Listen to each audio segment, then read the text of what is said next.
Fala investidor, fala investidora, como é que vocês estão? Espero que estejam todos muito bem. E nesse vídeo eu vou trabalhar com vocês um pouco da minha movimentação da carteira do mês. Claro, ela não será a única que eu vou fazer. Na verdade, eu estou aguardando um pouco dos meus rendimentos mensais caírem em conta, para que então eu consiga movimentar um pouco desse dinheiro e então fazer boas compras. No entanto, eu já queria trazer para vocês um pouco do racional do porquê que eu fiz a compra de 3R Petroleum, ou RRP3, uma das ações que nós temos em bolsa, chamadas então de Junior Oil, ou seja, aquelas empresas de petróleo que não são tão grandes como é uma Petrobras, uma Chevron, uma Exxon. Então, aqui eu vou trabalhar alguns dos fatores que para mim são gatilhos, são triggers de crescimento nessa empresa e do porquê eu decidi então colocar na minha carteira. Então, se você quer saber tudo isso e muito mais, fique comigo para logo após o vídeo. Então, vamos para o vídeo.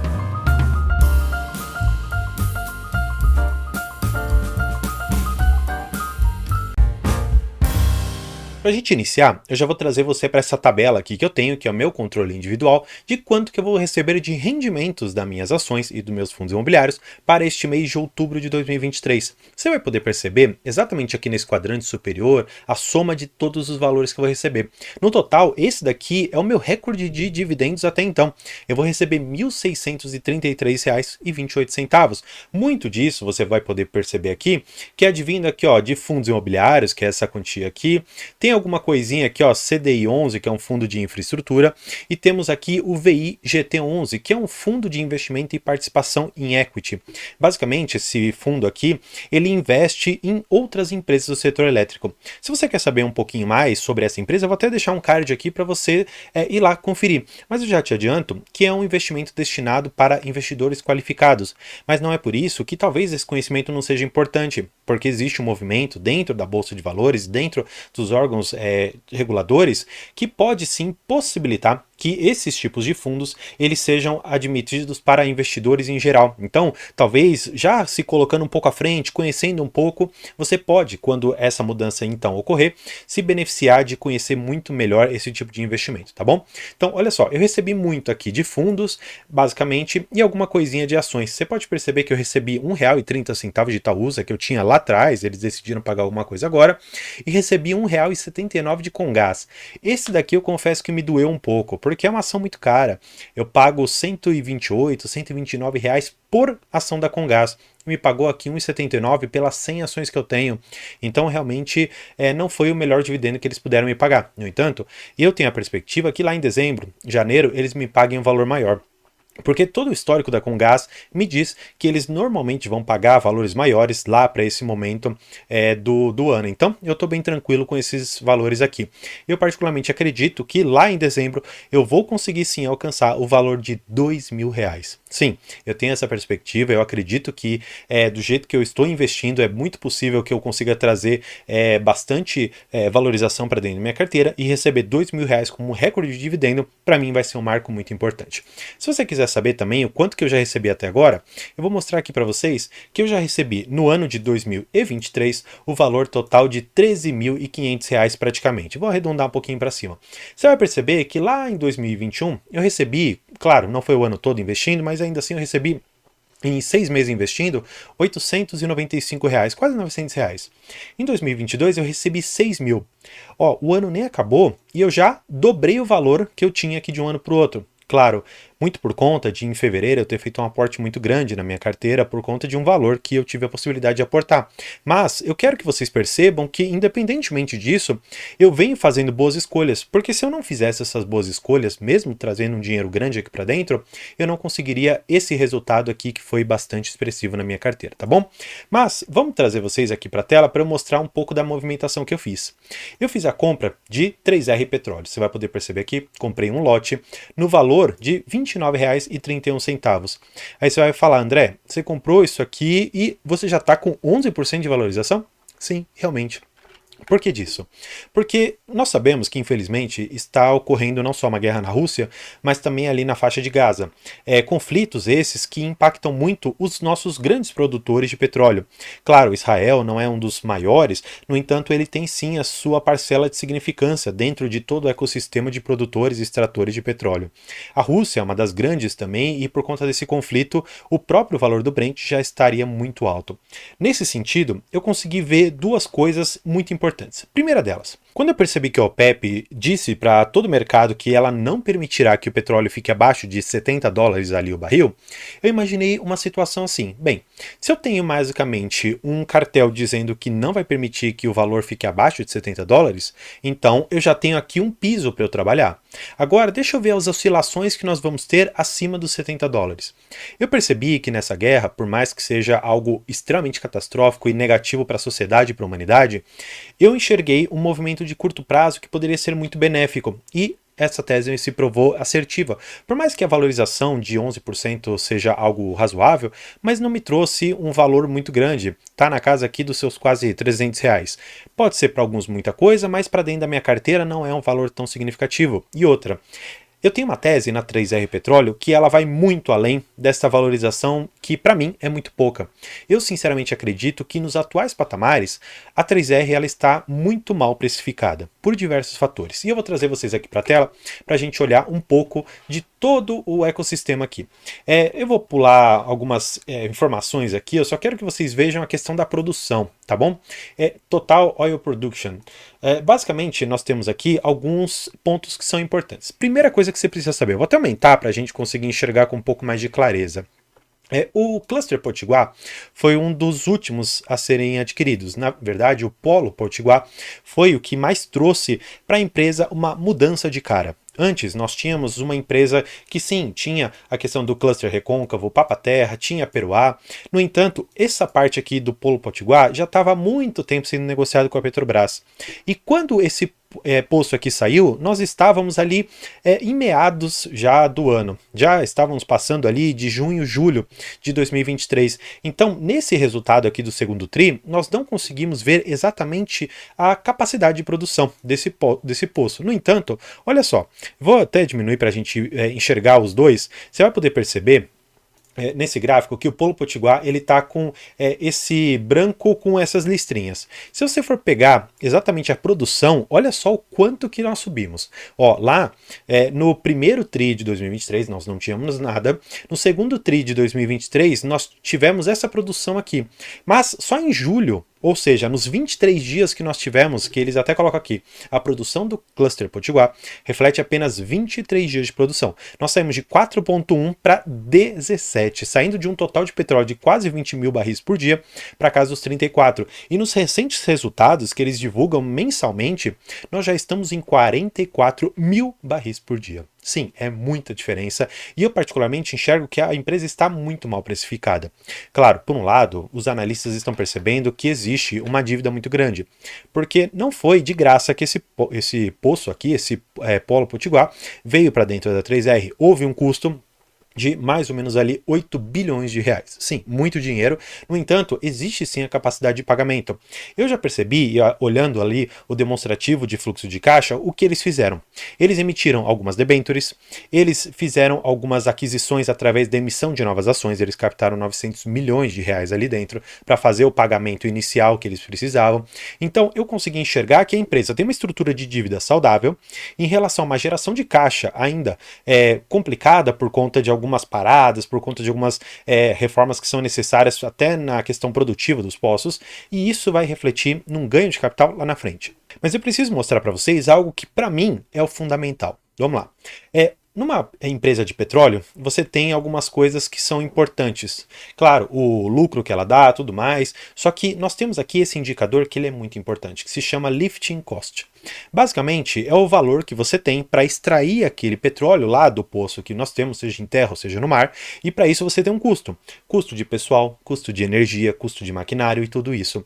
Aqui você consegue ver quanto que cada um desses poços ele tem de custo.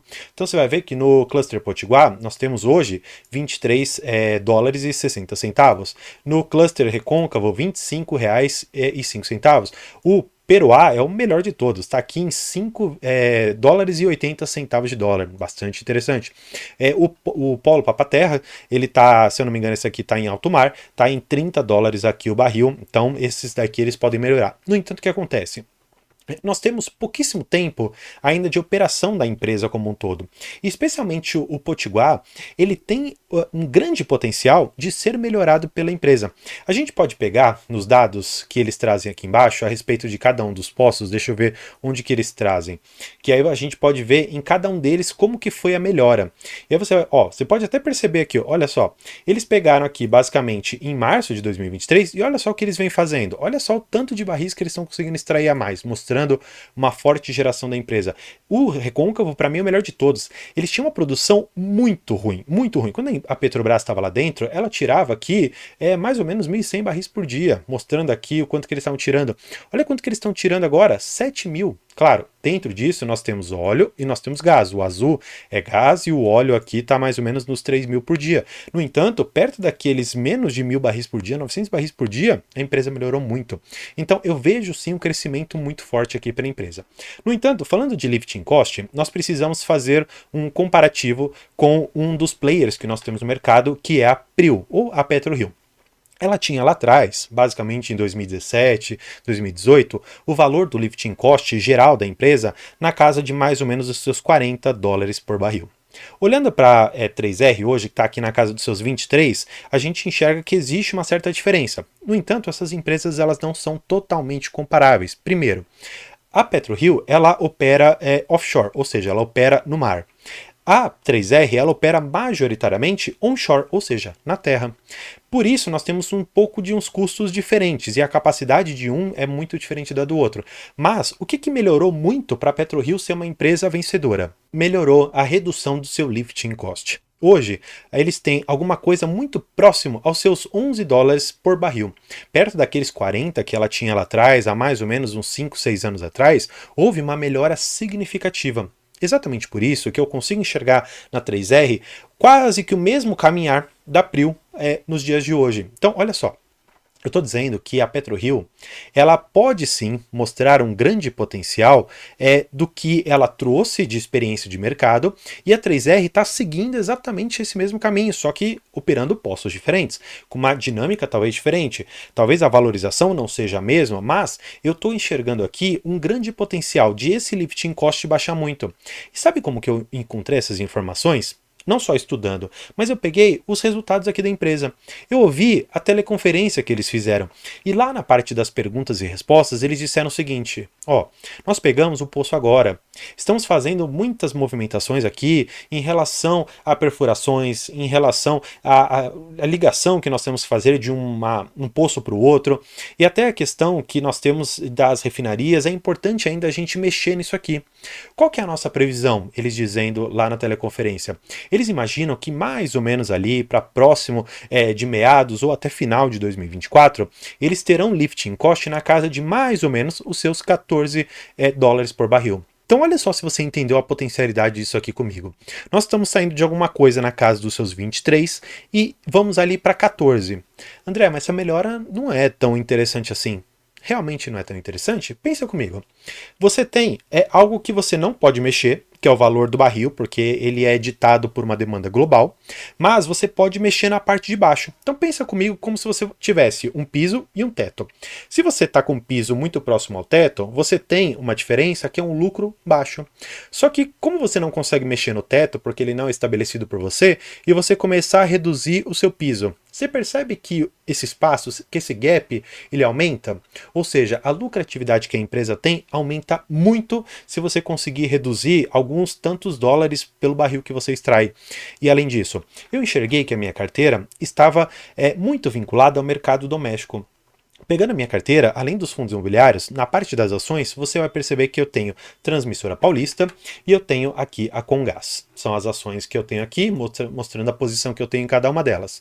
Qual que é o ponto? Eu enxerguei que era necessário, de uma certa maneira, eu fazer uma alocação mais estratégica. Eu precisava pegar alguma parte da minha carteira e expor ao dólar. E essa exposição ao dólar me traz algo muito importante, que é a variação cambial. A variação cambial, de vez em quando, ela pode ser prejudicial, mas, como nós vimos agora, eu acredito que o resultado do terceiro TRI será muito impactado e fortemente por isso, que nós saímos de um câmbio de mais ou menos ali seus 4,70, 4,80 pelo dólar e estamos já na casa dos seus R$ 5. E qual que é o ponto, a meu ver, primordial nessa empresa? Nós temos que ver agora, nos próximos resultados, como que vai ser feita essa estrutura de capital da empresa. Porque agora ela está endividada. Ela está mais ou menos 3 vezes o seu EBITDA já, dívida líquida sobre EBITDA. Se ela conseguir, nos próximos anos, reduzir significativamente e aumentar a distância que eu te falei do piso e do teto, ou seja, reduzindo o lifting cost, eu vejo para a empresa um futuro magnífico. Por quê? Eu não estou querendo nessa empresa um dividendo imediato. Mas pode ser que lá no futuro, não tendo mais um investimento a ser feito, ela vai conseguir trazer para a gente uma valorização muito boa e, quem sabe, talvez um dividendo interessante. O meu horizonte de investimento nessa empresa é de pelo menos ali investir até 2027, 2028, momentos em que a empresa alcançará o seu máximo de valor em extração de petróleo. Lá, de acordo com as reservas prováveis e já provadas, nós vamos ter um pico de extração mais ou menos nesses anos. Exatamente por isso, uma geração forte de caixa, que eu imagino que essa empresa lá ou terá uma apreciação muito grande na sua cotação, ou ela pagará grandes dividendos para os seus acionistas. Independentemente de qual cenário, dividendos ou valorização, eu acredito que eu terei bons lucros aqui nessa empresa. Exatamente por isso que eu decidi incluir esta small cap dentro da minha carteira. E eu espero que você tenha gostado. Se você gostou desse vídeo e gosta de acompanhar a minha carteira, peço para você se inscrever, e se você quiser mais conteúdos a respeito de finanças, eu te faço convite também para se tornar membro. Nós iniciamos ontem uma jornada que será muito longa aqui, que eu vou analisar todas as empresas da Bolsa de Valores, fazendo uma análise do seu balanço patrimonial, do seu demonstrativo de resultado, do seu fluxo de caixa, dos releases de resultado, e eu vou documentar tudo isso, os pontos principais, os pontos fortes e os pontos fracos das empresas, para que a gente tenha de uma forma conjunta, tanto eu quanto você, a noção geral do que é importante para investir. Por isso, faço mais uma vez o convite para você se tornar membro deste canal que está crescendo muito graças a você. Então, espero que tenha gostado. Por hoje é isso. Muito obrigado e tchau!